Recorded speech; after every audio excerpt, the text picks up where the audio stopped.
Halo, kembali lagi di channel Sinemaniak, channel yang akan mengupas dan mereview film-film yang layak untuk diulas dan kami rekomendasikan untuk kalian tonton juga. Yap, kali ini kami akan mereview film bergenre thriller. Genre ini sering dikonotasikan dengan genre horor ataupun misteri, padahal jelas berbeda. Genre ini lebih fokus pada ketegangan penonton, dan saat menikmati film tersebut, Anda tidak akan berdiam diri saja pastinya, dan bahkan Anda mungkin akan bingung sendiri dengan ending film tersebut. Nah, kali ini kita akan bahas film bergenre ini, salah satu film thriller terbaik Korea. Nyatanya, Korea bukan gudangnya drakor saja kok. Di antaranya adalah The Chaser, Forgotten, Burning, Parasite, Lucid Dream, dan masih banyak lagi. Namun kali ini, kita akan membahas I Saw the Devil. Film berdurasi 144 menit ini dirilis tahun 2010, yang disutradarai oleh Jaewon Kim dan dibintangi oleh aktor-aktor gaek Korea, di antaranya Lee Byung Hun sebagai Kim So Hyun atau psikopat 1, Choi Min Sik sebagai Jang Kyung Chul atau psikopat 2. Mengapa saya sebut psikopat 1 dan 2? Memangnya ada berapa psikopat di sini? Bayangin aja, ketika musuh sudah tertangkap, kenapa tidak dibunuh sekaligus saja? Harus ada penyiksaan jam agar penjahat mati pelan-pelan dan dianggap hukuman setimpal. Lalu, jika Anda setuju dan senang dengan cara ini, mari kita sebut saja Anda sebagai psikopat 3. Film ini mendapatkan rating 7,8 di IMDb dan mendapat banyak penghargaan dari dalam dan luar negeri. Sebelum kita lanjut mereview film ini, alangkah baiknya klik tombol subscribe terlebih dahulu dan nyalakan lonceng notifikasinya untuk mendapatkan notifikasi video kami berikutnya, dan silakan komen untuk film apa yang akan selanjutnya kita bakal bahas. Yap, gak usah berlama-lama, mari kita simak sama-sama I Saw the Devil. Film ini diawali dengan Shin Jo Hyun yang diperankan oleh Oh San Ha, yang mobilnya terjebak di badai salju dan menunggu mobil derek datang. Sembari menunggu mobil derek datang, Jo Hyun menelpon tunangannya.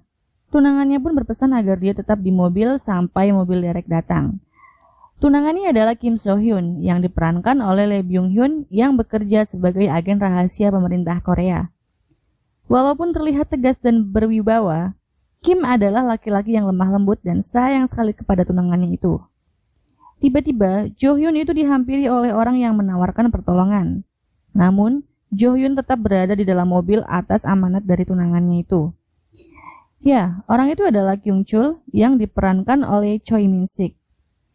Kyung berniat jahat. Di tengah kegelapan, Kyung memukul kepala Jo Hyun dengan palu dan menyeret tubuhnya itu ke dalam mobilnya.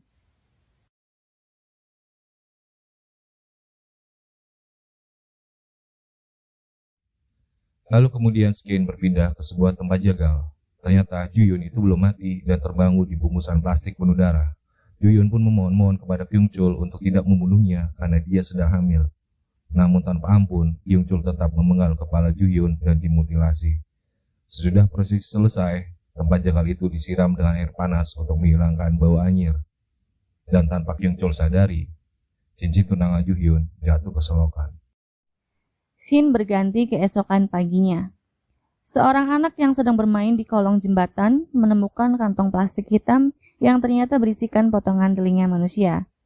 Kemudian ramailah polisi mencari kasus tersebut mengingat seorang wanita telah hilang dan tidak ada kabar. Lantas polisi menemukan sepotong kepala yang berada di dasar sungai. Dan setelah diperiksa oleh tim forensik, kepala itu memang kepala gadis yang hilang tersebut. Kim dan ayah Jo Hyun yang datang di TKP sangat terpukul dan tidak kuasa menahan tangisnya ketika tim forensik tak sengaja menjatuhkan bungkusan kepala tersebut di depan Kim, dan benar-benar itu adalah kepala dari Jae-yoon. Keesokan harinya, Kim melihat bapak mertuanya depresi dan duduk di bangku taman. Kim menghampirinya dan bercerita tentang kesedihannya. Di hari pemakaman tunangannya, Kim semakin terpuruk, dan dia berjanji akan memberikan 10.000 kali lebih sakit dari apa yang Juyun rasakan. Kim pun izin kantor untuk beristirahat selama 2 minggu. Padahal, Kim sedang merencanakan sesuatu. Ia meminta alat pelacak berbentuk kapsul kepada temannya. Ia juga meminta data-data kemungkinan pelaku. Lalu tibalah hari dia beraksi. Ada 4 kemungkinan pelaku yang akan dia datangi. Diawali dengan seorang pria yang sedang berada di kamar yang sedang menonton film mantap-mantap. Kim mulai melancarkan aksinya dengan menginterogasi penjahat tersebut. Namun penjahat tersebut sama sekali tidak mengetahuinya.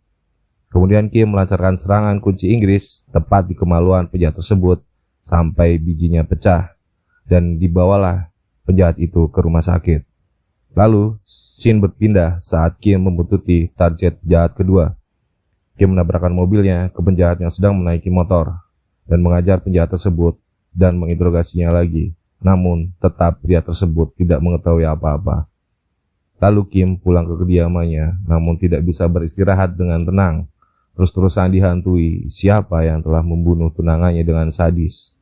Kim pun kembali bangkit dan melanjutkan ke kemungkinan pelaku ketiga, yang sama-sama bisa kita lihat itu adalah Kyung Chul, si pembunuh tunangannya. Di scene kali ini kita akan melihat Kyung Chul sedang melancarkan aksinya dengan korban baru, dengan modus menawarkan tumpangan kepada wanita yang sedang ketinggalan bus. Walau awalnya menolak, akhirnya wanita tersebut mau menumpangi mobil Kyung Chul. Benar saja, di tengah perjalanan yang sepi, kembali pipa besi mendarat di kepala wanita tersebut berkali-kali. Seperti biasa, gadis tersebut dibawa ke tempat jagal dan dimutilasi. Kim yang mencari keberadaan pelaku mulai bergerak ke rumah orang tua Kyung Chul, yaitu kemungkinan pelaku ketiga. Di rumah tersebut ada ayah, ibu, dan anak dari Kyung Chul. Kim mulai menggali informasi tentang Kyung Chul, yang ternyata Kyung Chul adalah pria yang tidak bertanggung jawab karena telah menelantarkan anaknya. Bahkan anaknya pun sangat membenci Kyung Chul. Kemudian setelah menggali informasi, Kim menemukan kediaman dari Kyung Chul, sebuah rumah yang tak terurus yang terlihat menyeramkan. Dia masuk dan menemukan banyak benda-benda milik wanita seperti celana dalam, BH, dan tas-tas wanita. Lalu ia mulai pergi ke belakang rumah dan menemukan tempat jagalnya. Kemudian dia menemukan petunjuk, yaitu cincin tunangannya diselokan. Sambil menangis, Kim semakin yakin bahwa Kyung adalah orang yang dia cari. Di saat yang sama, ternyata Kyung Chul sedang kembali melancarkan aksinya. Kyung Chul menyamar sebagai sopir di sekolah dan membawa calon korban ke rumah Kyung Chul dan akan menancapkan pasak bumi ke gadis yang dibawanya itu. Namun sebelum itu terjadi, Kim sudah memergoki Kyung Chul. Lalu mereka berdua pun bertarung sengit, yang tentunya dimenangkan dengan mudah oleh Kim, yang notabene adalah seorang agen rahasia polisi. Kyung Chul tergeletak tanpa perlawanan berarti. Kim mengangkat batu untuk mengakhiri hidup Kyung Chul, namun tiba-tiba Kim menahan diri. Kim memasukkan kapsul pelacak ke mulut Kyung Chul yang sedang pingsan. Lalu Kim mematahkan tangan Kyung Chul dan melepaskannya begitu saja. Kemudian meninggalkan uang tunai. Kyung Chul yang tersadar kemudian mencoba pergi dari tempat itu dan menemukan taksi yang melintas untuk dia menumpang. Ternyata di taksi itu adalah begal mobil. Tapi Kyung Chul berhasil mengalahkan dua orang tersebut dengan pisaunya. Kyung Chul pun membuang mayat mereka dan kabur membawa taksi tersebut. Kim tetap melacak posisi Kyung Chul dengan seksama, mengikuti kemana lagi Kyung Chul akan pergi. Di perjalanan, Kim menemukan dua mayat penumpang taksi tersebut dan membuat Kim semakin terbakar emosinya. Scene kemudian berganti di sebuah klinik di mana Kyung Chul ingin mengobati tangannya. Tapi dokter yang mau mengobatinya itu malah diintimidasi. Kyung Chul tertarik dengan suster di situ dan mulai menggodanya. Kyung Chul pun mempunyai hasrat ingin menancapkan paku buminya kepada suster itu. Namun kembali Kim berhasil mengagalkan aksi tersebut. Kyung Chul diajar habis-habisan dan lagi-lagi Kyung Chul tak berdaya tanpa perlawanan berarti.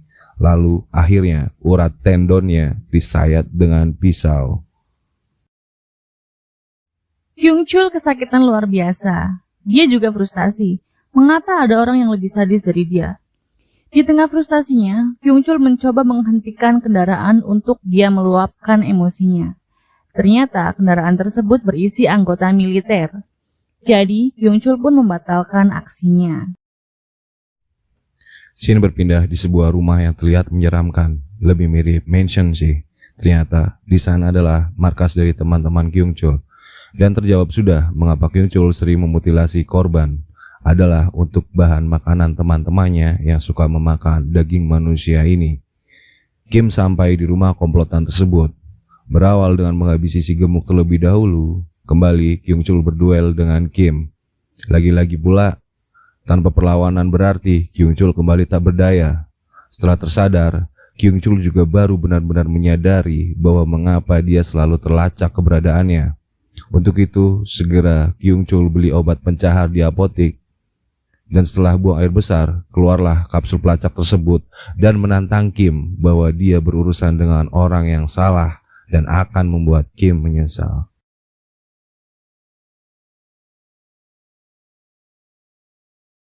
Kyung Chul berencana membunuh keluarga Kim yang tersisa dan akan menyerahkan diri kepada polisi. Kim yang tidak terima dengan hal itu terus mencari keberadaan dari Kyung Chul. Namun dengan alat GPS yang sudah dibuang, Kim kesulitan mencari Kyung Chul. Dan benar saja, Kyung Chul datang ke rumah tunangannya itu dan membunuh mertua Kim terlebih dahulu. Kemudian dilanjutkan ke adik iparnya. Lalu Kyung Chul menyerahkan diri ke kantor polisi dan bersumpah serapah bahwa Kim akan menyesal karena tidak membunuhnya waktu itu. Wah, nggak adil banget ya. Masa endingnya cuma ditangkap polisi gitu aja sih? Kan bisa tuh dikuliti dulu. Atau dipotong kepalanya biar misah sama kakinya. Sisi psikopat kamu udah keluar nih kayaknya. Tapi lagi pula mana ada sih kepala nempel sama kaki? Ya jelas aja misah lah. Kim datang di waktu yang tepat sebelum polisi menangkap Kyung Chul. Kim berhasil membawa kabur Kyung Chul dengan mobilnya dan membawanya ke tempat jagal milik Kyung Chul. Di sana Kyung Chul disiksa habis-habisan oleh Kim. Kyung Chul memohon maaf berkali-kali, namun tak didengarkan oleh Kim.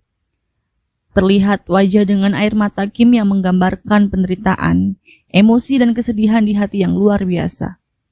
Kemudian, mulut Kyung Chul digigitkan dengan tali, dan tali tersebut dikaitkan dengan pintu yang jika ada yang membuka pintu tersebut, pisau jagal akan siap memotong kepalanya.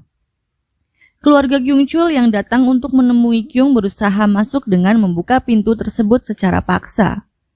Alhasil, terpotonglah kepala Kyung Chul di hadapan keluarganya. Film pun berakhir dengan scene Kim berjalan menjauh dari rumah itu dengan tangis kesedihan mendalam luar biasa yang sangat bercampur aduk.